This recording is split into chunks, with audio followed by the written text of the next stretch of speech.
Welcome to the season of Lent. I'm Steve Hendry at Epiphany Church, and I just wanted to take a couple minutes with you and talk about the Lenten season. There are so many misconceptions about what Lent is about that people tend to avoid going to church. And so I just wanted to talk to you about the real and relevant and revitalizing ministry at Epiphany. During the Lenten season, we talk about four key concepts. The first concept is the upward journey. That is how our relationship with God functions on a regular basis. That's all about prayer, an opportunity to have regular conversation with God about everything that's going on in our lives, from our relationships to our workplace, to our hobbies, to everything that we say, do, and think. If we're in constant dialogue with prayer and with God, these are the moments where we develop intimacy in our relationship with Jesus Christ. That upward journey between us and God is absolutely essential to our spiritual growth. Somebody recently said, I really don't know how to pray. I don't have any education about that. How do you go about that journey? Well, it's actually in 5 really simple steps. First of all, you begin by saying to God, thank you for the many blessings that I've received. Then you say please for the things that you're asking and needing for in your life.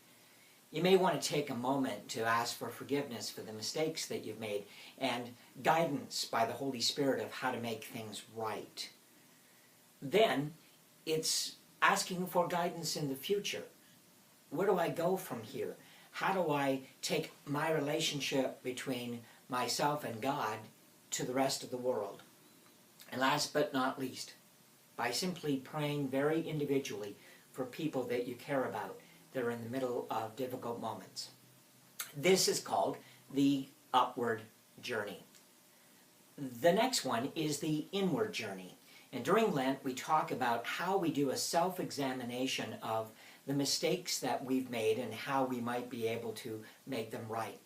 You know, it's important to take a few minutes during the Lenten season to journal, to write down those things that we think we did wrong or those things that we could have been able to do better, and then take time to really reflect on how to heal the hurts, how to repair the damage, how to make the relationships more healthy again.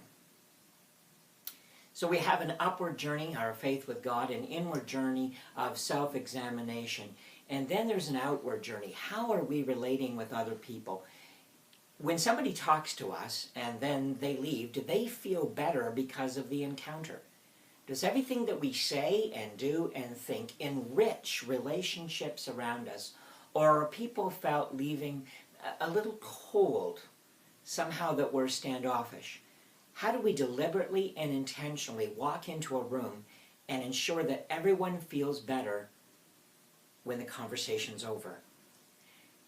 And last but not least is the forward journey. Where are we going from here? Whether it be our career or our relationships, friendships, relatives, or just some of our hobbies and activities. What do we need to let go of in order that we can pick up something new?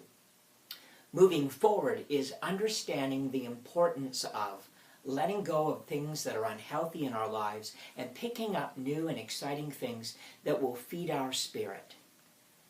Today's just an introduction of these 4 journeys, but I wanted to take these few moments with you. May God bless you during this Lenten season. May you truly discover what you need to let go of in order to pick up something new. You know, there's a great story of a little child, and he's standing in the kitchen, and he's got his hand in the cookie jar, and his mom walks in and says, what are you doing? He says, I'm stuck. She said, what do you mean you're stuck? He said, I can't get my hand out of the cookie jar. She said, why can't you get your hand out? He said, well, I've got my hand around 6 cookies, and I can't get my hand out while I'm squeezing the cookies. Sometimes we need to know what we have to let go of in order to know what we can pick up. It's an important concept, and it'll guide you through the Lenten season. May God bless you and those you love, today and always.